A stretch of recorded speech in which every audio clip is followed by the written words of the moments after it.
No, Ruach HaGeula, the sparking of the spirit of redemption.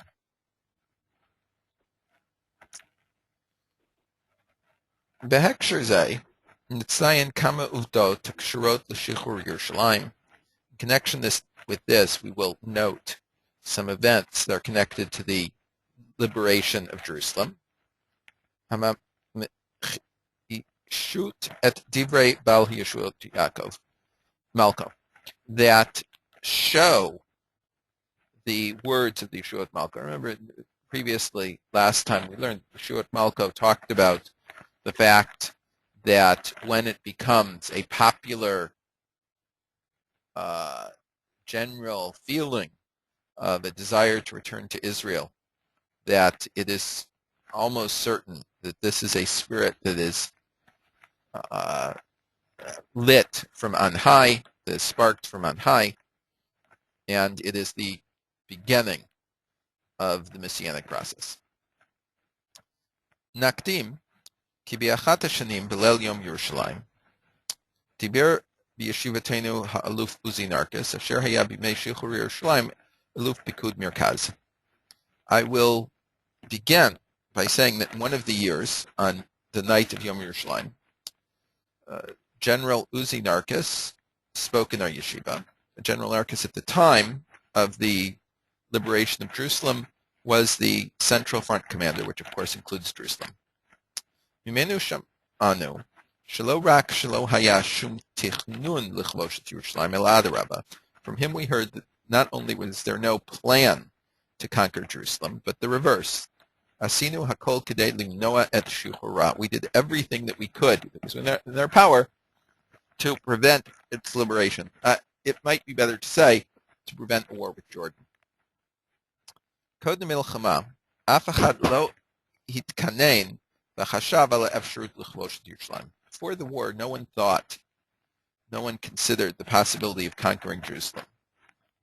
Af yachad im zot, along with this, but Otoshan Amamash, in that year, Hitrachashu Irurim, several things occurred. Behem Hitgalu Bituim Shonim Shel Kisufim Yerushalayim, that showed a desire, a longing for Jerusalem. Hovdot Nitztarfot Zoluso, the events join one to the other. Ad Kedei Kach Shebemabat Leachor Kasha Lazbirot Devarim, until when you look at it with historical perspective, it is difficult to explain the matters. Im lo b'derech shel hitnotzutzut ruach mimromim, if we do not look at it as an expression of a spark from on high, asher bad lidei bitui b'iruim elu, that came to its expression in these events, b'kisufeihem shel Yisrael l'shiva l'Yerushalayim, with that expressed the desire of Israel to return to Jerusalem. Likrat Chodesh Tevet ba'oto shna, to just before the month of Tevet, which is about 4 months before the Six-Day War. Achala hitorut miuchedet etzleinu b'yeshiva sheratzon la'alot Yerushalayim u'leitkarev le'ir hatika. There fell upon us an awakening in the yeshiva to go up to Jerusalem and to get as close as possible to the old city.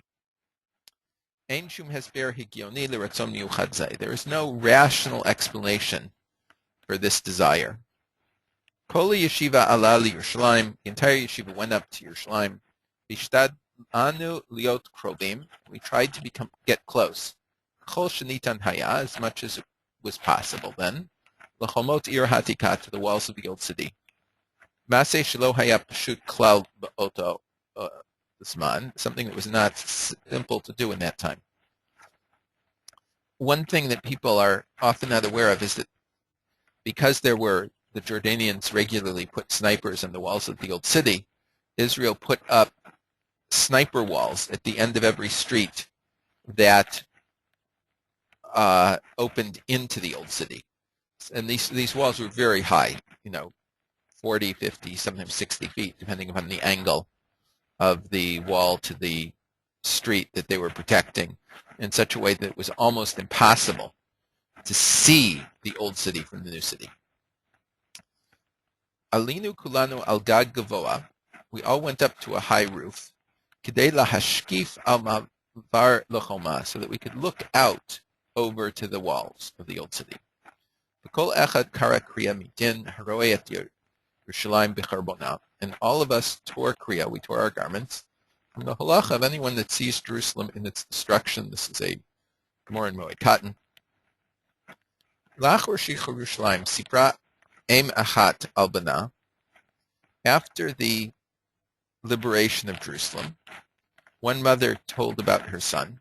Shebetchila ratza levo lishol. He originally wanted to come and ask the question, ha'im mutar lachot et kriya hazot. If it's permissible to sew up this tear. There are different halachas concerning different ways of bending kriyot, tears that we do for the deceased. And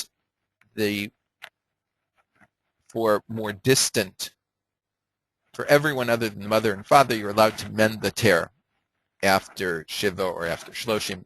Your mother and father, you're always supposed to leave it as a torn garment. So what is the din?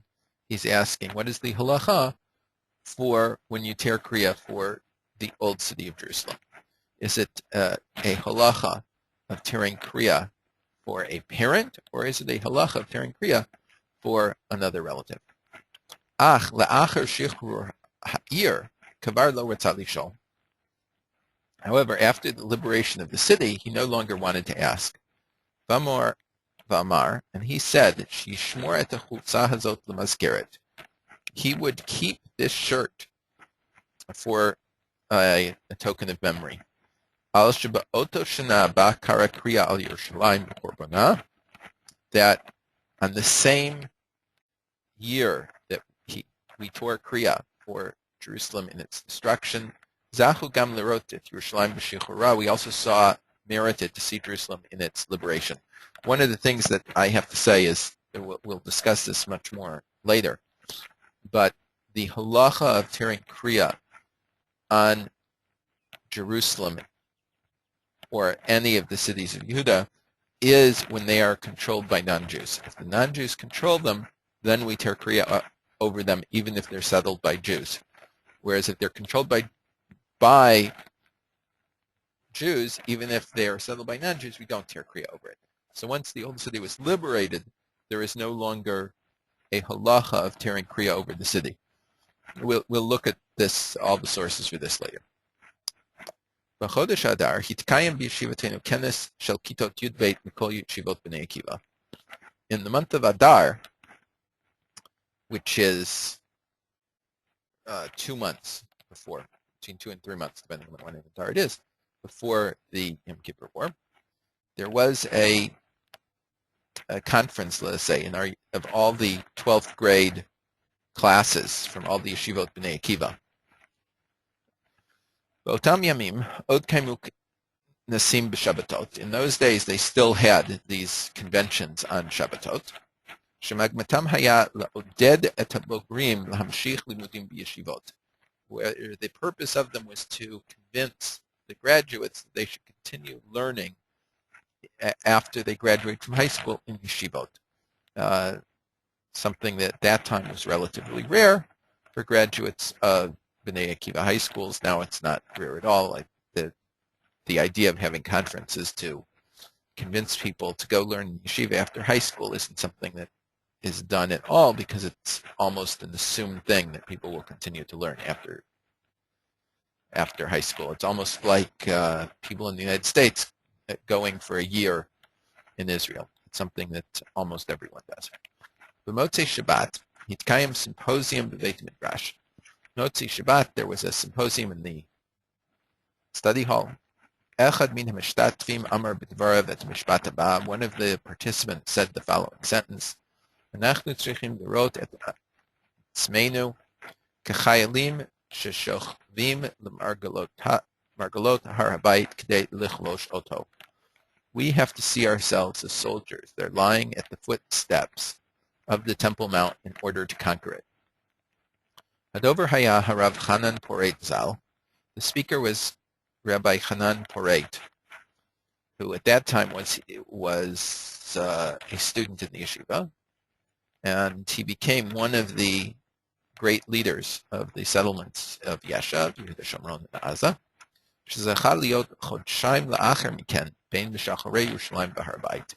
And 2 months afterwards, he was one of the soldiers that was involved in liberating Jerusalem and the Temple Mount.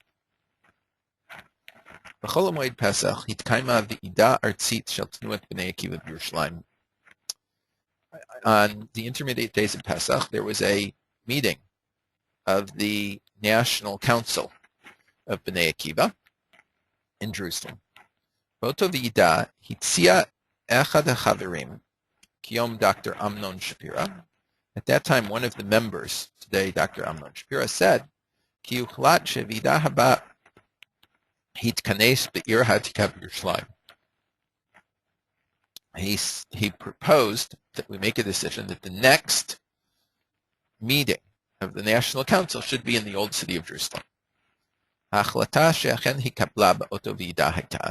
The decision that was accepted at that meeting, and in fact voted upon and accepted as a resolution, was Havida mitila alahan halaha artzit. The council puts upon the National Directorate lifol lahachderet to udat Yerushalayim ha'atika bein chabrei hatanua, that the National Council should work to make sure that the membership of the Old City of Jerusalem is one of the members of the Bnei Akiva movement. Hayeshiva shalanu nikreit al shem Gush Etzion. Our yeshiva is called for Gush Etzion, or Etzion, light of Etzion. Hevel Eretz asher nafla bi'ad ha'oyev b'milchemet ha'atzmaut. A strip of land just south of Jerusalem that fell to the enemy in the War of Independence. It fell the day before Israel declared independence. And it stayed in their hands until the 6-day war. I want to say something. All the institutions in pre-1967 Israel that have Etzion in the name were created for the orphans or the survivors of the Gush. When the Jordanians captured the Gush, the Jordanian army was assisted by a large number of irregular soldiers, and the irregulars slaughtered almost everyone who was defending the Gush. So before, at the beginning of the siege, several months earlier, almost all the women and all the children had been evacuated. So after the Gush had fallen and the war was over, and there was no hope of them returning to their original places, 2 of the 4 kibbutzim that had made up the Gush Etzion settlement reestablished themselves approximately 6 kilometers south of Kiryat Malachi. Ein Tzurim and Masuot Yitzchak. And when the first of the orphan boys was ready for high school, the cook asked Drukman to create a high school for them. And he called it Or Etzion, which was named for the Gush. Shtei azkarot hayu nohugot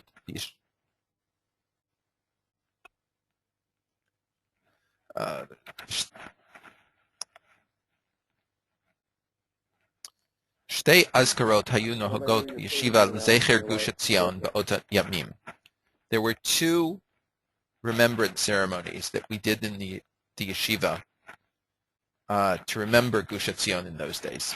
B'chodesh Shvat l'zecher shi'aret halamed hei shenaflu b'darka l'Gush Etzion.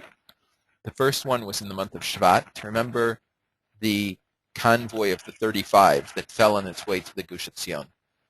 There was a platoon of 35 men that was sent out from Jerusalem to reinforce the Gush several months before it fell. And they were told that if the Arabs were active, that a plane would fly above them, a small plane, and flash a signal to them not to go. The day was cloudy and they couldn't see it. They set out on foot the 14, 15 kilometers, 16 kilometers to the Gush.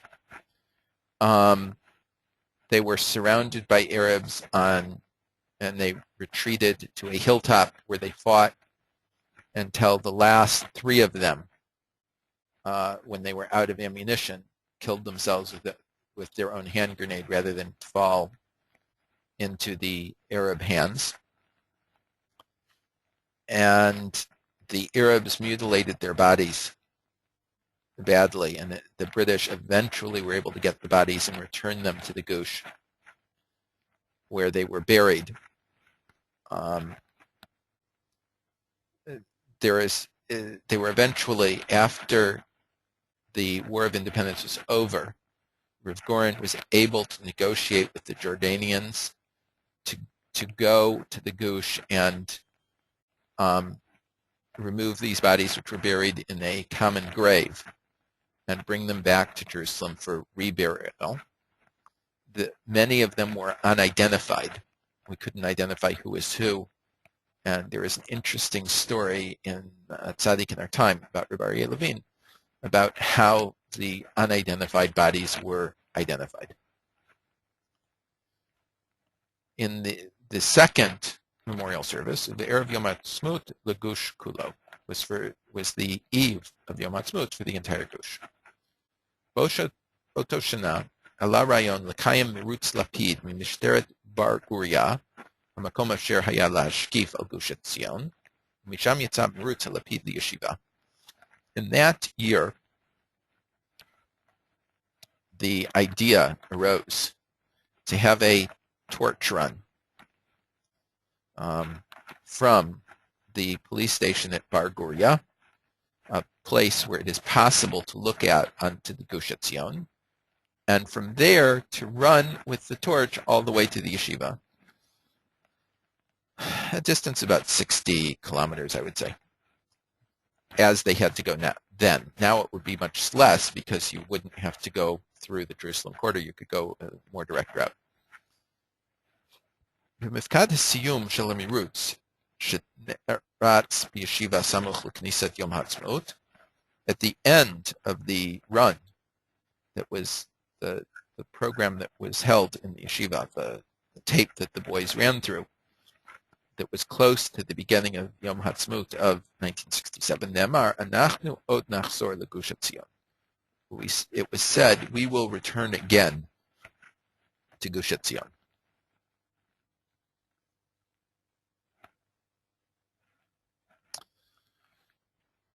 B'layel Oto Yom HaTzmaut, Tiber Mori v'Rabbi Rav Tzvi Yehuda Zitzal. On that night of Yom HaTzmaut of 1967, Rav Tzvi Yehuda Kook Zitzal spoke in Mesibat Yom HaTzmaut Yeshivat Merkaz Rav in a party for Yom HaTzmaut in Merkaz Rav. The talk is a little bit more than an hour long. B'toch K'dei Devarav Za'ak, and among his words, he cried out, Eifo Chevron Shelanu, where is our Chevron? Ha'anachnu shochim ota, are we forgetting it?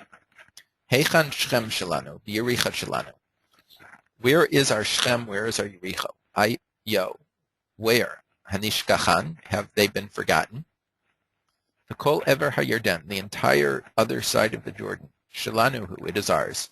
Kol Regev v'Regev, each clump of dirt, each and every clump of dirt. Kol Arba Amot, every 4 cubits of land. Kol Chevel Eretz, every strip of land. V'Kivrat Adama, and soil. Hashayachim l'Eretz Hashem, that belongs to the land of God. Habiyadenu levater afilu al millimeter echat mihem.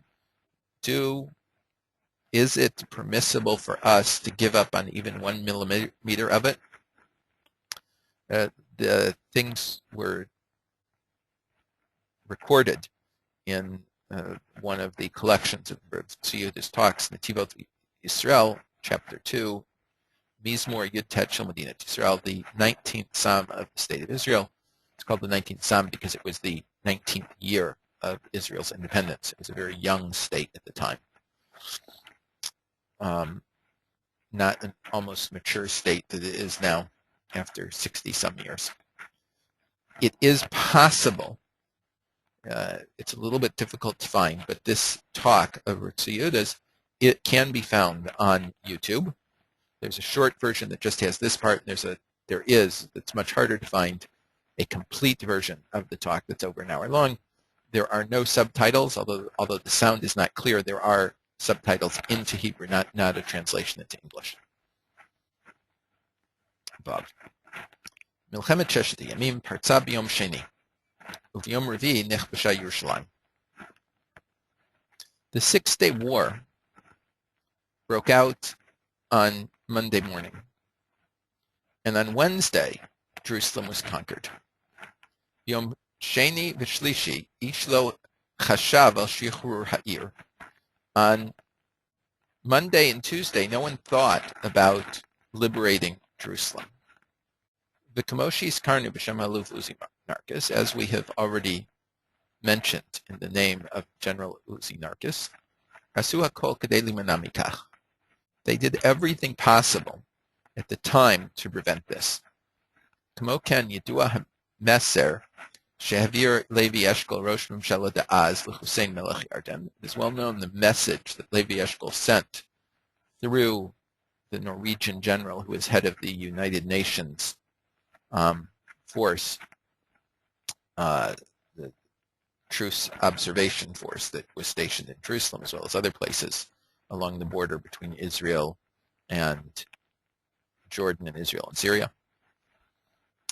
Levi Eshkol sent this message to King Hussein of Jordan, Asher Yerushalayim hayta tachat shiltata, that Jerusalem at the time was under her control. Im teshev b'sheket lo niga bach. If you will sit quietly, we're not going to touch you. Ein lanu itcha davar.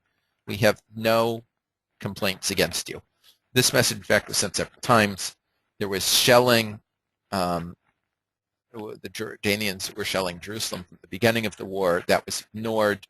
They shelled other places. That was ignored. It was only when they started shelling the Ramat David Air Base, which is near what was then the Jordanian northwestern corner of the West Bank, that threatened to disrupt Israel's air operations, that Israel began military operations against Jordan about 12 hours after Jordanian shelling began. Levi Eshkol was perfectly willing, as was Dayan and Rabin, to suffer some shelling from the Jordanians so that they can say that they, save face with their Arab brothers. We didn't sit out the war. We were active. We attacked Israel. Whatever. However, when it began to impinge upon the Air Force's operation, it became an impossibility for Israel to not silence the Jordanian guns. And once you start the war, you go all the way. B'yom sheni b'layla huchlat b'yeshivatenu l'she'er erim kol halayla. On Monday night, it was decided in our yeshiva to stay up all night long. L'lmod me'inyanei Yerushalayim, to learn concerning Jerusalem, k'dei la'azor b'kach l'shichrura shel ha'ir, to help in this way the freedom, the liberation of the city. Even though no one then thought about liberating Jerusalem. The Haredi argument that Limud Torah helps defend the state is certainly true, but that it is not an exclusive. And there is a saying in the Gemara, Safra v'Saifa, a book and a sword. But at the time, the yeshiva was only a high school, so not many of them, although they received military training and preparation for the military service, they weren't capable of serving in the military yet. Amnam hadugma'ot halelu berubam mityachasos l'kvutza mitzemet.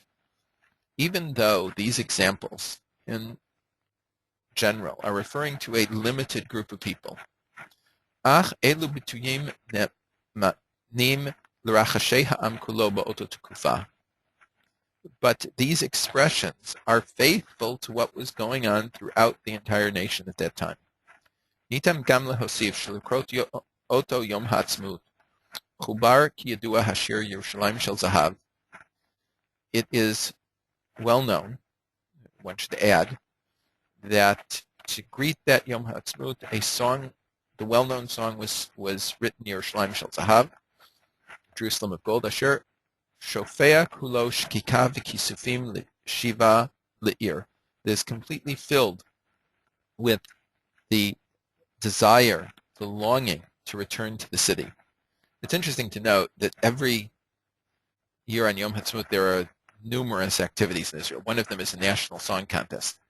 And Naomi Shemer wrote this song, Yerushalayim Shel Zahav, not to compete in the song contest, but to be sung while the votes were being tallied.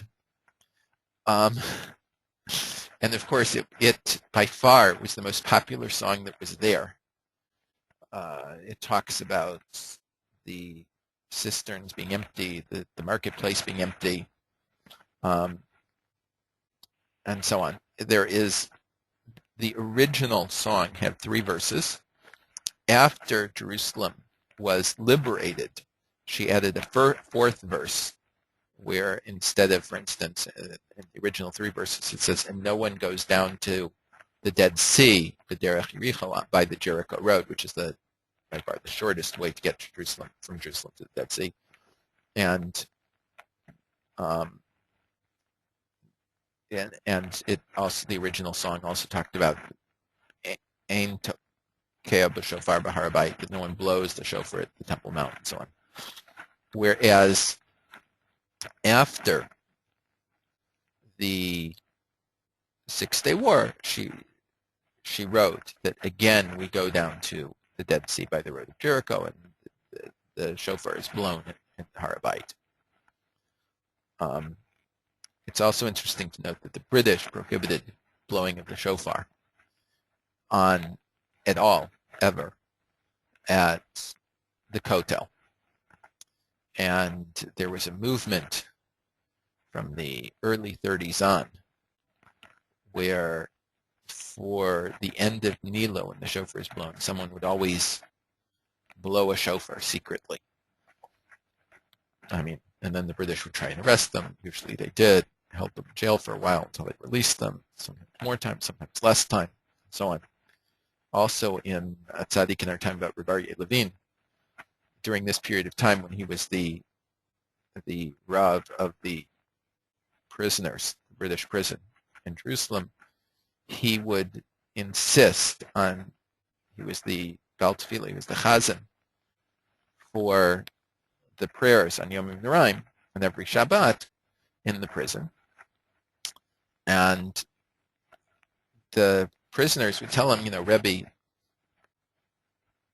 go home for Nila so that you'll be able to break your fast at the right time. But during this period of time, he never would leave the prison until the British had brought in whoever it was who had blown the shofar, so he could go tell their parents that the person was all right. After the Holocaust, the people that generally blow the shofar were Holocaust survivors who had no family, but still he wanted to,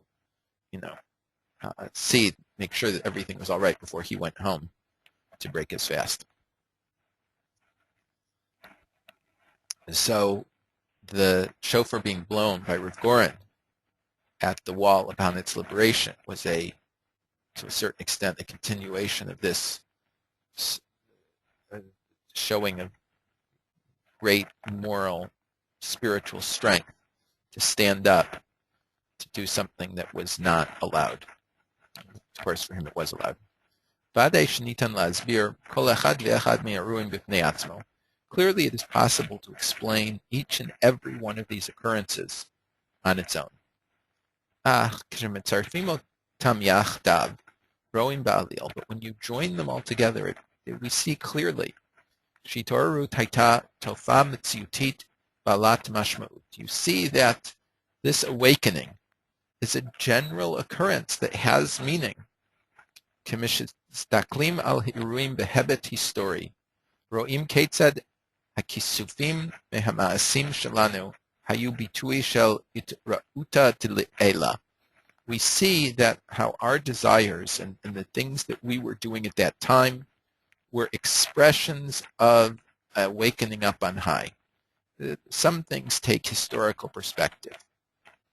Shel hitnotzut ruach ha'geula, of the spark of the spirit of redemption. V'kvi sha'amar bal ha'yeshuot malko, like we mentioned from Yeshuot Malko in our last session. K'sheyeshna eze shi hitorut klal Yisraelit, when there is a general awakening in the Jewish people. Ein zu mikra, this is not accidental. V'karov levadai, and is close to clear. Shenit notzeitz ruach ha'geula, that the spark of redemption has been sparked. The spirit of redemption has been sparked, excuse me. One can't completely describe what happened among the Jewish people at that time, certainly not in Israel.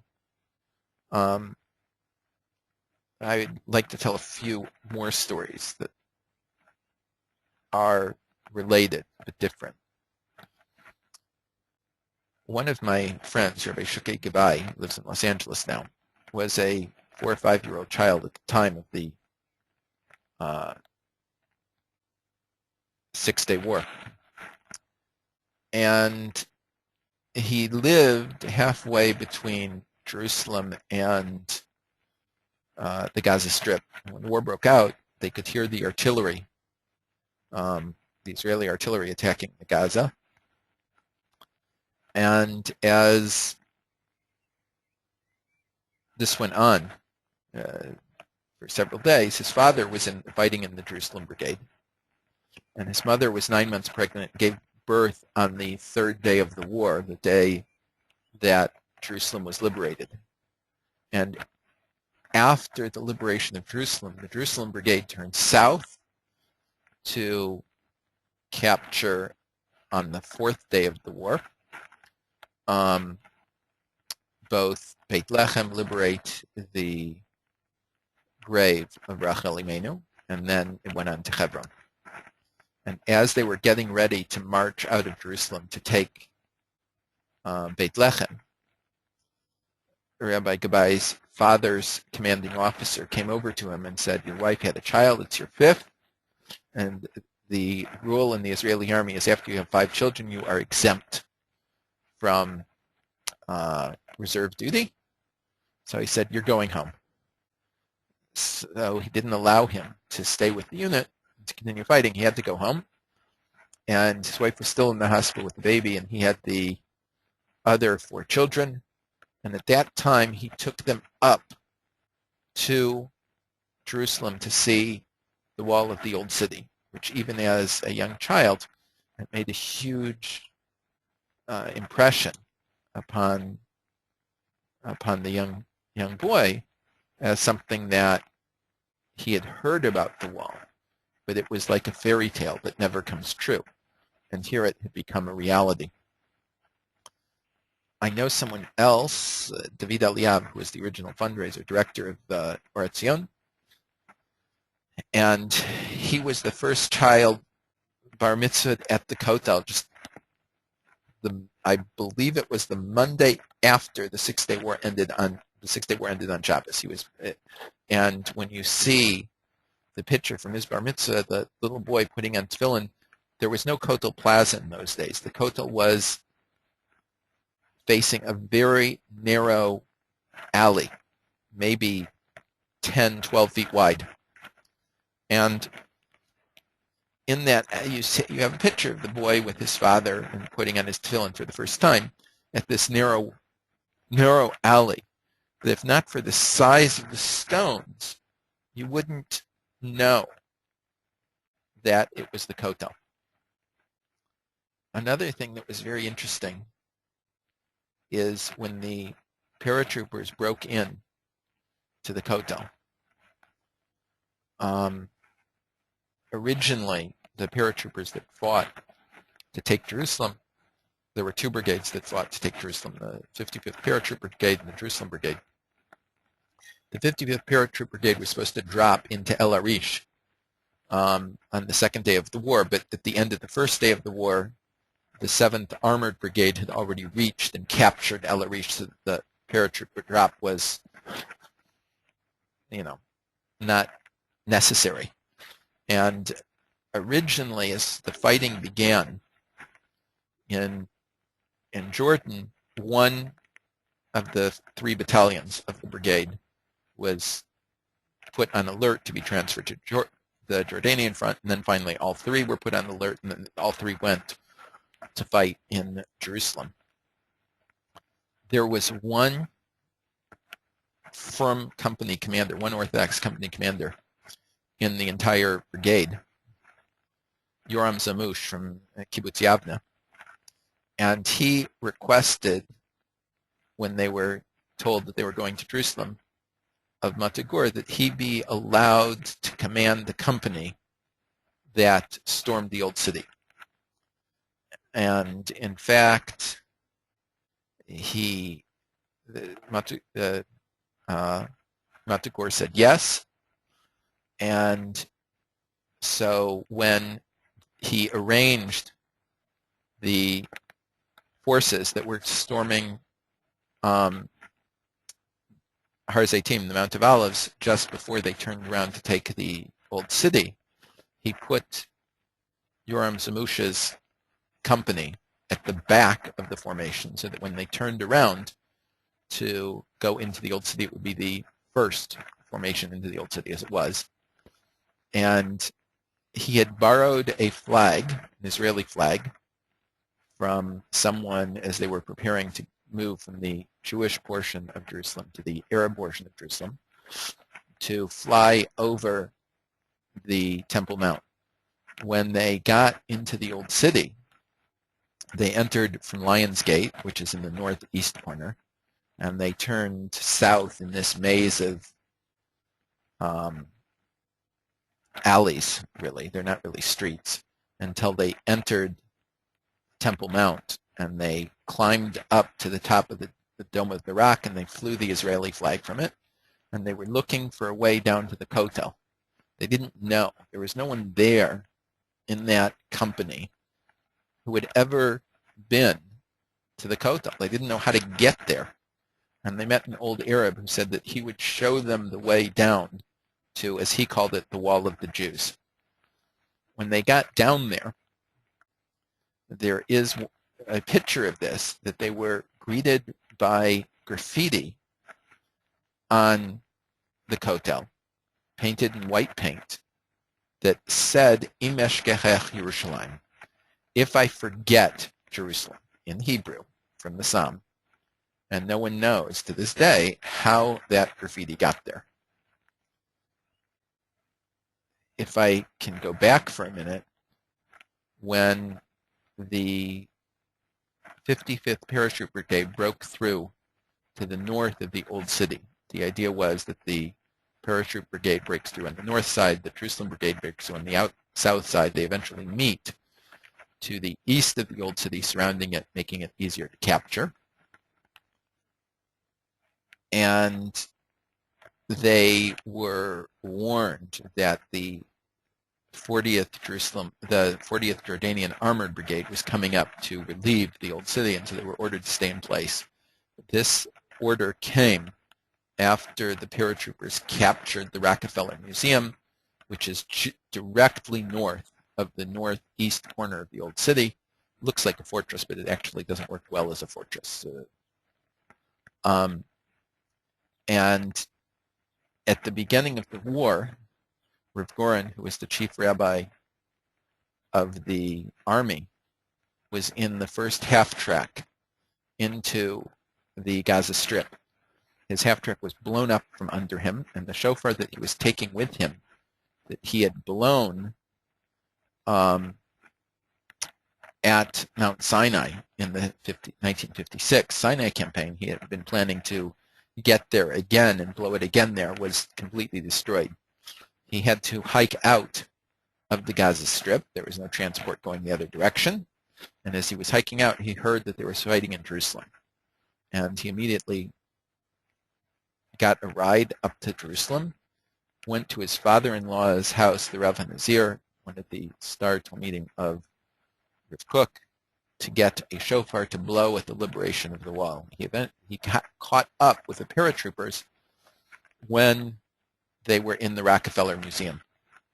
He had earned, or sort of earned, his paratrooper wings in the 50s when he had jumped from a plane in a parachute, succeeded in breaking his leg, insisted that he wanted to do the rest of the jumps necessary for qualifying as a paratrooper, except Ariel Sharon, who at that point was commander of paratroopers, insisted on giving him his wings without just completing his jumps because he didn't want him breaking his leg again.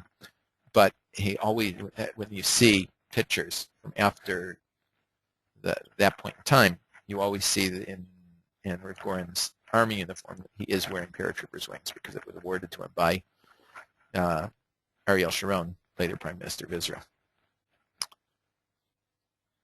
He caught up to Matagur and he said, "No, when are we going into the old city?" And Matagur said, "I don't have any orders." And Rav Goren was in shock over this idea that you're not going to take the old city because you don't have orders for it. And he says, "No, Mata, first let's go in now and we'll fix it up later." And he said, "I'm a soldier. I have to follow orders." And in 1948, when there was the fight to maintain the Jewish quarter of the old city that was sieged, at one point Matagur commanded an operation that lifted the siege briefly, but his men were so tired that he wasn't able to maintain the corridor, and he ordered his men to leave it, and it was never able to be reopened, and the old city fell. He had always felt guilty about that, and then at this point, Rav Goren said to him, "If you do not take the old city, history will never forgive you." And in his battle diaries, Matagur, then a colonel, later chief of staff of the Israeli army, wrote that sometime the Yetzer Hara comes to you dressed as a rabbi. Rav Goren turned around, went to the new city looking for someone in the political world that he could talk to convince the government to make a decision to take the old city, which many people were opposed to because they were afraid of the international political implications of such a thing. And he found Yaakov Herzog. Yaakov Herzog was the oldest son of the first chief rabbi of the state of Israel, Rav Yitzchak Isaac Halevi Herzog. He was an interesting person because in the early 60s, 62 I believe, he was offered two jobs simultaneously. One being chief rabbi of the British Empire, and the other being Director General of the Prime Minister of Israel's office. His mother pressed him very hard to take the job as chief rabbi of the British Empire. She said, "For 7 generations on your father's side and 7 generations on your mother's side, we have been rabbis." However, Yaakov Herzog was decided, he had previously been Israel's ambassador to Canada, he decided to take the job as director of the Prime Minister's office. He was also chief political and international advisor to the Prime Minister. And Rav Goren caught him on the way to a meeting of the cabinet to discuss the issue of whether they were going to take the old city or not. And as Yaakov Herzog describes the meeting, Rav Goren said, "I can promise you a good portion in the world to come if you can get the government to agree to take the old city." And of course, he said, this guarantee I could not turn down. And he was one of the powerful voices that argued in that cabinet meeting, although he wasn't in their cabinet, he was their political advisor, that they should be taking the old city now.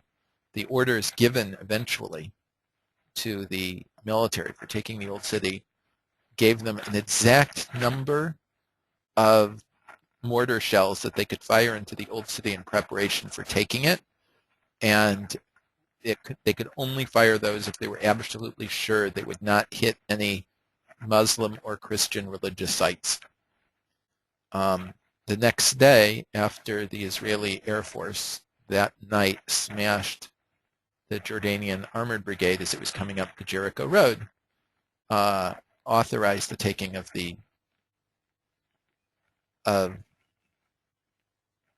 Jerusalem, which happened in the third day of the war. We will pick up from here next week. It's only a couple weeks before Yom Yerushalayim, so this is a good introduction to it.